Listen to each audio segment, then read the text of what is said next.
보물이 되는 지식을 찾아 떠납니다. 펼쳐라 보물지도! 두 분은 한국사 성적이 좀 어땠어요?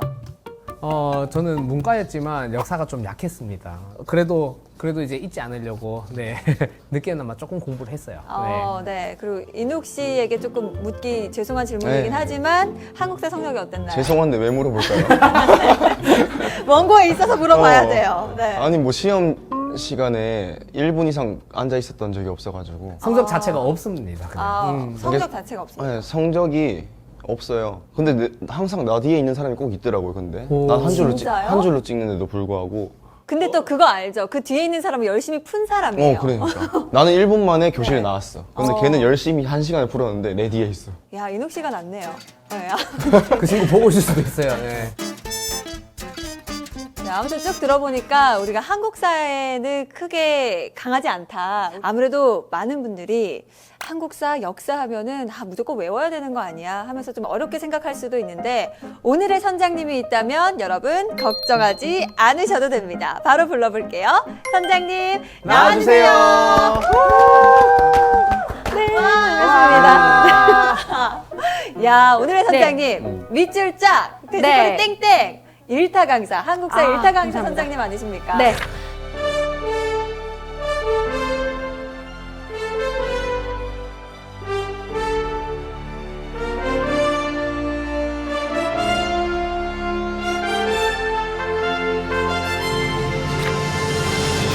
자, 오늘 여러분들의 조선시대 총정리를 제가 책임지도록 하겠습니다. 혹시 한능검 준비하시는 분 아니면 우리 아이가 약간 한국사에 약하다. 그럼 빨리 여기 TV 앞으로 데려와 주세요. 네.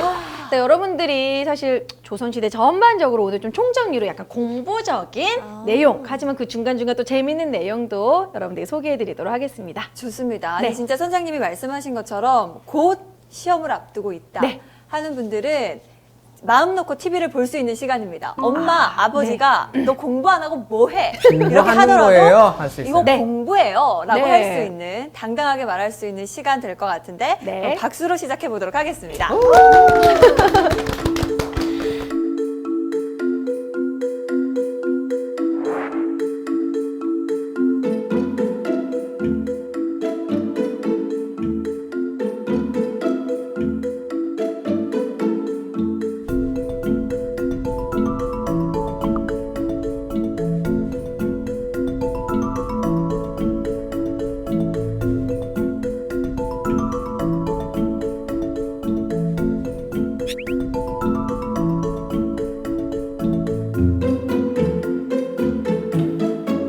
자, 일단은 먼저 조선왕조 이 왕들에 대해서 얘기하기 전에 여러분들이 궁금한 게 있을 거예요. 누구는 태조고 누구는 태종이고 조와 종 그리고 연산군도 있잖아요. 군으로 되는. 조와 종과 군의 차이는 뭘까요? 근데 저 옛날에 그거 배웠었는데 그쵸? 조랑 종의 차이가 네. 그 성향의 차이라고 했어요. 제가 예. 배웠거든요. 다른 점이 임금의- 있긴 있어요. 임금이 이룬 업적, 임금이 가깝습니다. 네, 그런 거에 따라서 조냐 종이냐 뭐 이런 게 아. 붙는다. 일단은 맞아요. 태조가 제일 1등이니까. 네네. 네, 처음으로 나오니까 그러니까 조로 끝나는 게 조금 더 뭔가 좋은 거 아니냐. 네, 조금 더 상위 아닌가. 시작했다. 그쵸? 고려 같은 경우에는 태조 왕건 이후로는 다 종종종종종종이거든요. 네. 그런데 조선시대만 좀 헷갈리게 돼요. 네. 그래서 뭔가 업적을 이루거나 나라를 시작한 왕. 그러한 왕은 태조입니다. 조를 붙여요. 태조 이성계. 그리고 종은 좀 덕으로 나라를 다스렸다, 백성을 좀 사랑했다, 뭐 이러면은 덕치, 그럼 종입니다. 근데 이게 사실 뭐 성향이 앞부분에는 좀 맞아요. 근데 뒤로 갈수록 좀 말도 안 되는 경우가 있죠? 예를 들어 이 임진왜란 때 선조, 네. 왜 선조. 조일까요? 임진왜란을 막아냈다. 막아냈다고요? 예, 그러니까 막 그런 경우도 있었어요. 왕이 나 조 붙여줘 이런 경우도 있었다고 합니다. 떼쓰셔가지고. 네, 그러니까 사실 이게 이제 후대 사람들에게는 물음표로 이게 뭐지? 왜 조지? 이런 경우도 있어요. 그럼 아무래도 네. 조가 조금 더 좋은 의미로 생각됐겠네요. 그렇죠. 자, 그래서 예를 들어 뭐 개혁을 많이 했다 그러면 조, 덕으로 다스렸다 그러면 종, 뭐 이런 식으로 이제 붙게 되고요. 그러면은 군은 뭘까요? 나쁜 사람. 맞아요. 뭐 오. 연산군 쫓겨난 왕은 이제 세자 시대에 세자 시절에 불렀던 연산군, 광해군. 그래서 실록에 없습니다. 그냥 광해군 일기, 연산군 일기, 승정원 일기만 남아 있고요. 실록에는 올라가 있지 않아요. 네. 그것도 네. 임금님의 이름에서의 또 차이점들이 있네요. 그쵸? 오. 자, 그래서 일단 시작하기 전에 일단 저희가 학생들에게 조선 왕 순서는 무조건 외우게 합니다. 아. 순서 문제가 나오기 때문에 맞아요. 못 외우면 나가면 돼요? 아니죠. 외울 때까지 있어야죠. 딱밤을 맞아야 될 것 같은데. 네. 혹시 외울 조선 왕 때까지. 순서 외우시나요? 네, 저는 사실 우리 아. 엄마한테 아. 네, 예전에 공부할 때 물었는데 엄마가 되게 동요 멜로디처럼 알려주셔가지고 어떻게 외우셨나요? 저는 기타 갖고 오셨어요? 네. 태정 태세 문단세 예성 연중 임명선 광인 효연 숙경영 청순 헌철 고순종 와, 와. 아니, 너무 쉽게 외웠어. 근데 진짜 처음 듣는 멜로디예요. 뭐 동요인가요? 진짜 아니 이렇게 태정태세 문단세를 약간 이렇게 고급스러운 느낌. 약간 달콤한 느낌인데? 처음 들어보는데? 약간 저희가 아는 코카콜라 같은 태정태세 느낌인데. 문단세 리듬. 네. 그러면요, 태정태세 문단세. 네? 그거잖아요. 무슨 노래? 잠깐만요. 노래도 아니고 노래도 아니고. 우리가 진을 많이 하는 네. 선장님 아시죠? 저는 그냥 독도는 우리 땅으로 맞아요. 외우게 아, 하거든요. 독도는 우리 땅 노래로? 제가 이게 한번 독도는 우리 땅. 네, 불러볼게요. 태정태세 문단세 예성연중 임명선 광인 효연 숙경영정 순원철 고순 이렇게. 아 맞아요. 네. 저도 어렸을 때 딱 이 음으로 외웠던 것 같은데. 네. 너무 다른 음인데 근데? 다른 노래였는데요? 다른 네. 노래였나요?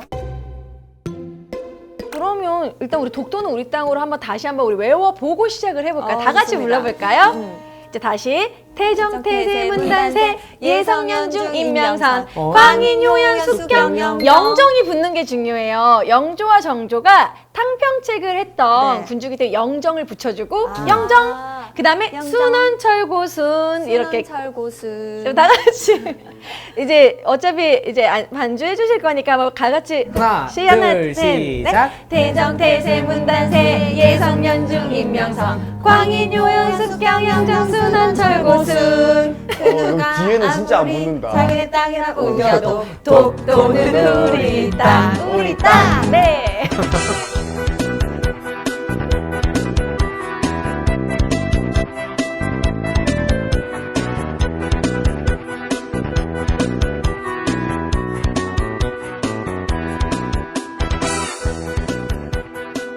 자, 일단 그러면 이제 왕의 이름을 외웠으니 이제 태조부터 한번 이야기 나눠보도록 할까요?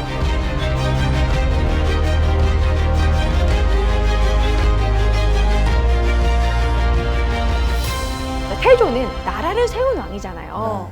태조 이성계. 근데 이성계는 사실 무인이었습니다. 이성계가 정말 잘하는 건 활을 정말 잘 썼다고 해요. 활쏘기. 그러니까 이성계가 이제 막 연회를 하다가 이제 연회 그 술을 마시다가 옆에 있는 여자분이 성계 오빠 저기 배 좀 떨어뜨리게 해줘. 그러면 배 먹고 싶어. 어렵지 않지. 그러면서 딱 쏘면 배가 한 개에 활 하나에 배가 투둑 두 개가 떨어졌다고 합니다. 야 어필 네. 된다. 네. 어필 된다. 너무 멋지다. 너무 막 이러면서. 거짓말 두개 먹어. 와. 아니 근데 정말 역사 기록에서도요 이성계의 황산대첩에서 그 외적의 그런 외구의 적장인 아지발도가 엄청 싸움을 잘했는데 그냥 아지발도의 그냥 얼굴을 팍 쏘면 될 것을 멋있게 이기려고 아지발도의 투구꾼을 탁 쏴서 투구가 떨어지게 한 다음에 아이쿠 이거 주스려고 하다가 말에서 떨어지게 해서 그렇게 해서 이겼다라는 그러니까 정말 활을 잘 썼다고요. 야, 그것까지. 이제 그러한 무인이고 그때 당시 너무 인기 많은 핵 인싸였기 때문에 정도전이 찾아오는 거죠. 우리 고려는 이제 끝났다. 나라를 세우자. 그래서 이제 이성계가 3번 거절하고 결국 정도전이 나라 세우자. 그래가지고 이제 조선을 세우게 되는데 그 사건이 바로 위화도 회군이라는 사건 때문입니다.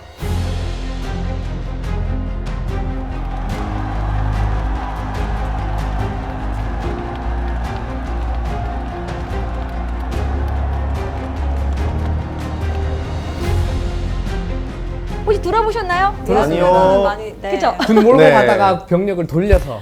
맞아요. 회군했다, 회군했다. 유턴했다. 유턴. 위화도 회군을 왜 하게 됐냐면 고려 말에 우왕 때 이제 원이 망하고 명이 되었어요. 근데 명나라가 우리나라 약간 이제 기를 죽이기 위해서 그 공민왕 때 수복했던 철령이라는 땅이 있는데 야 원래 원나라 땅이면 우리 거지 돌려줘 이런 식으로 달라는 거예요. 그러니까 이제 우왕이 안 되겠다. 우리 차라리 요동을 치자.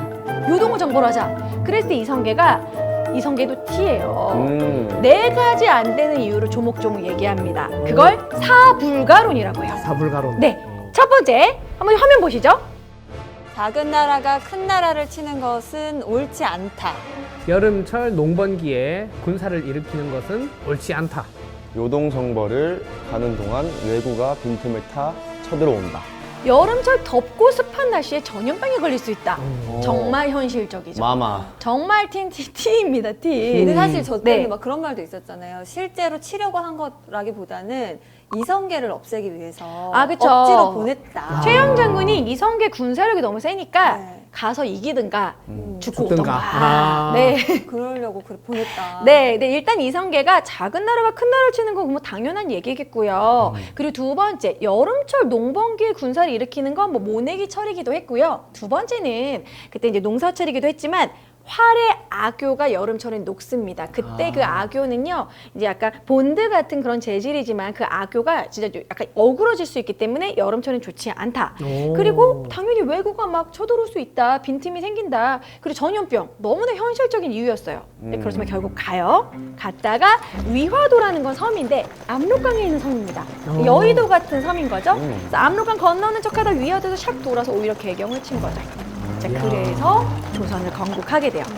근데 이제 조선을 건국할 때 그 틀을 다 만든 건 정도전이에요. 그러니까 태조를 왕으로 만든 킹메이커죠. 근데 정도전이 경복궁의 이름도 만들고 그런 전각이라든지 그 위치라는 거 모두 다 만들었는데 여기서 경복궁에 관한 일화가 있습니다. 경복궁은 현재 남양을 하고 있거든요. 네.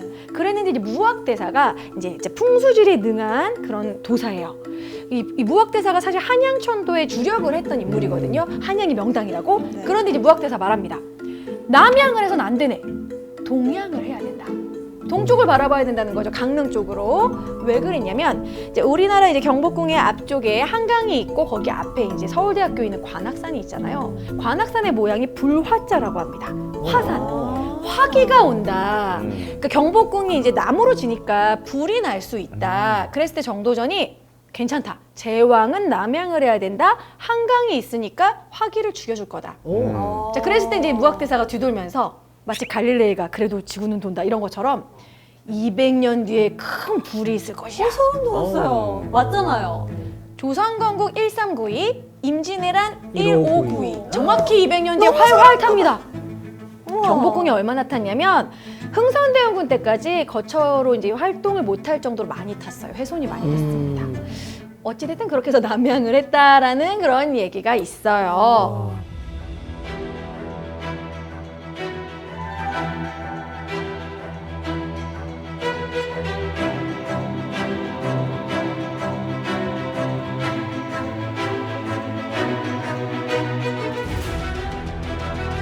그래서 어쨌든 조선을 건국을 합니다. 그럼 태조는 사실 그렇게까지 큰 업적은 없어요. 정도전이 나라 기틀을 다 만들었어요.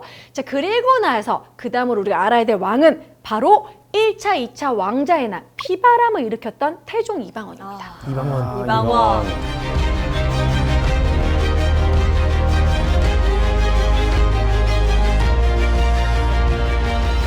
이방원이 왜 화가 났을까요?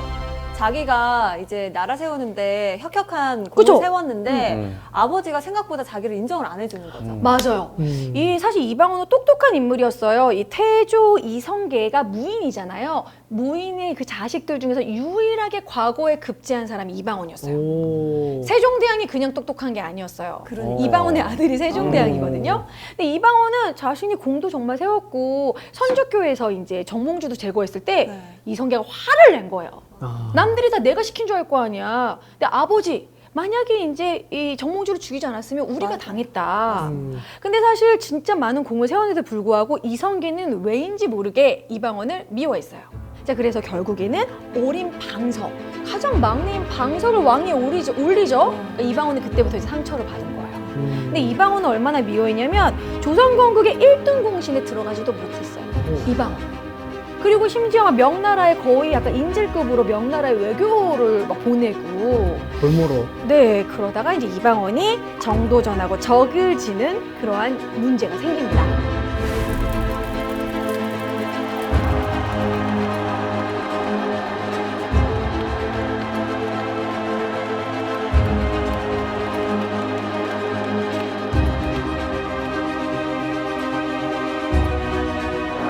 결국 이방원은 정도전을 제거하고 1차 왕자의 난으로 정권을 잡죠. 그리고 또 2차 왕자의 난으로 이제 완전한 정권을 잡아서 왕위에 오르게 됩니다. 근데 이방원은 왕권을 강화한 것에서 여기서 어려운 게 하나 나와요. 왕권 강화 관련된 내용이 너무 많은데 좀 어려운 학습적인 거 설명해 드릴게요. 자, 왕이 있으면 옛날에는 사람들이 이제 의정부에다가 이제 명령을 내리면 의정부 혹시 들어보셨나요? 영의정, 우의정, 좌의정, 의정부에 가면 안 되는 데잖아요. 아, 그건 이제 의군부. 죄송합니다. 비슷해요, 비슷해요. 의군부에 잡혀갈 수도 비슷해요. 있겠네요. 괜찮아. 그럴 같은 수 지식 있어요. 괜찮아. 왜냐면 학생들이 많이 헷갈리는 거예요. 그래서 이제 의정부에서 이제 신하들이 3명이서 오케이. 그럼 가결하겠소. 그러면 그다음에 6조로 이제 명령을 내리는 거예요. 6조는 이호, 예병, 현공 6개에서 6조예요. 아, 무슨 조 판서? 이조 판서, 호조 판서 맞습니다. 오. 자, 그런 식으로 원래 왕과 신하가 서로 이렇게 의논해서 정치를 하는 건데 태종 이방원은 의정부 무시해버리고 바로 왕이 6조한테 바로 명령을 내리는 거예요. 그래서 6조 직계제입니다. 시험에 꼭 나와요. 네, 6조 직계제 별표. 육조직계제 별표. 6조 별표, 직계제. 별표. 네. 6조 직계제가 나오면 무조건 왕권 강화예요. 그래서 태종과 내가 왕이 될 상인가 그 세조 있죠. 네. 2명이 6조 직계제를 해요. 아. 둘 다 왕권을 엄청 강화했고 피바람을 일으키는 인물이에요. 자, 그래서 6조 직계제를 해서 왕권을 강화한데 이제 왕권을 강화하는데 가장 도움이 되는 게 뭘까요? 예를 들어 정부가 바뀌면 이것을 빵빵하게 하기 위해 뭐 이렇게 주차 단속을 많이 한다던가 세금을. 세금을 돈. 걷어야죠. 그렇죠. 재정을 확충하는 게 왕권 강화에 도움이 됩니다. 그래서 인원을 파악하기 위해서 조선시대의 민증이라고 할 수 있는 이것을 차기합니다. 맞아요. 호패. 역사 잘하시네요. 호패법을 실시하게 돼요. 성인 남자의 민증인 거예요. 그래서 호패를 차면 그 사람의 이름, 그 사람의 신분 이런 식으로 패를 차고 관어에 하나 갖고 있고 인원을 파악해서 세금을 야무지게 걷겠다. 그러면 술 사 먹을 때도 호패 검사 좀 하겠습니다. 아, 그쵸. 네. 민증하고 비슷한 거예요. 자, 이런 식으로 호패법 실시로 왕권 강화를 했다라는 거. 하지만 태종은 또 백성들에게는 또 따뜻한 남자. 억울하면 북을 쳐라. 신문고를 신문고. 설치하기도 합니다. 맞습니다. 너무 아직까지 잘하시네요. 있는 신문고. 네.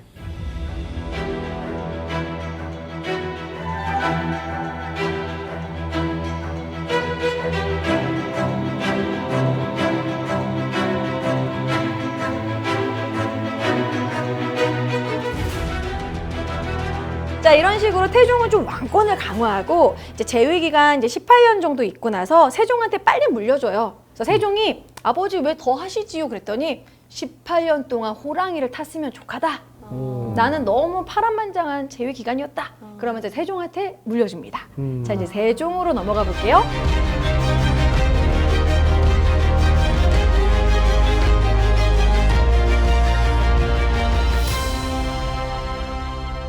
세종은 태종하고는 완전 딴판이에요. 왜냐면 태종 이방원이 너 너무 뚱뚱해, 무예 좀 해라, 활 좀 쏴라 이랬는데도 맨날 책만 읽었어요. 그러니까 세종은 완전 공부벌레. 어떻게 보면 좀 아버지의 그런 피바람을 다 받기 때문에 그런 걸 수도 있겠죠. 근데 세종대왕은 책벌레이기도 하지만 세종대왕이 좋아하는 음식이 있습니다. 고기. 아시죠?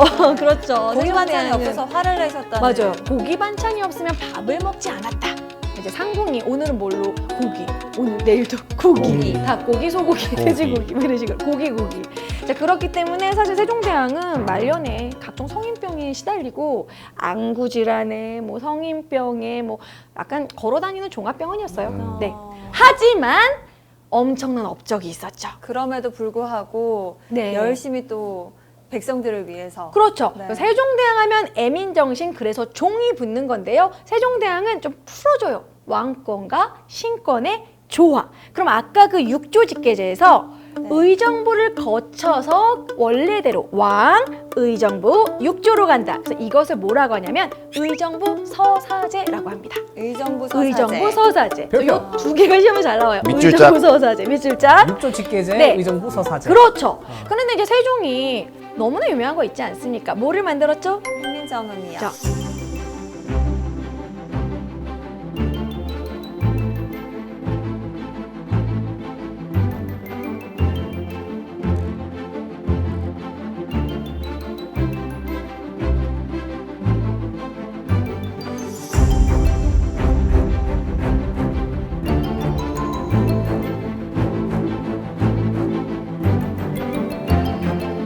나란 말씀이 중국의 나라 어린 백성이 사마티 아니할세. 그러니까 중국말이 너무 어려우니까 한문, 저도 사실 한문 정말 싫어했거든요. 한자는 솔직히 그리는 거 아닌가요? 너무 어렵잖아요. 네. 그렇죠. 네. 저는 그래서 중학교 때 이제 독학을 막 하면서 한문 외우기 싫어가지고 제 나름의 파블로프의 공부법을 만들었어요. 저를 공복 상태로 만든 뒤 제일 좋아하는 과자인 홈런볼을 놉니다.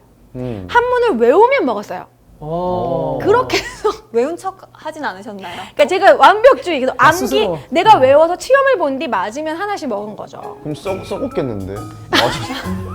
저기요. 그래도 우리 선장님 네. 선생님이십니다. 그러니까 그 네. 정도로 네. 한문이 어렵다는 거예요. 그러니까 이제 백성들은 한문을 공부할 수 없으니 국가의 통치 방법이나 이런 거를 전달할 수가 없으니까 그래서 훈민정음을 창제하게 됩니다. 훈민정음으로 뭐 용비어천과 같은 그런 작품을 남겼죠.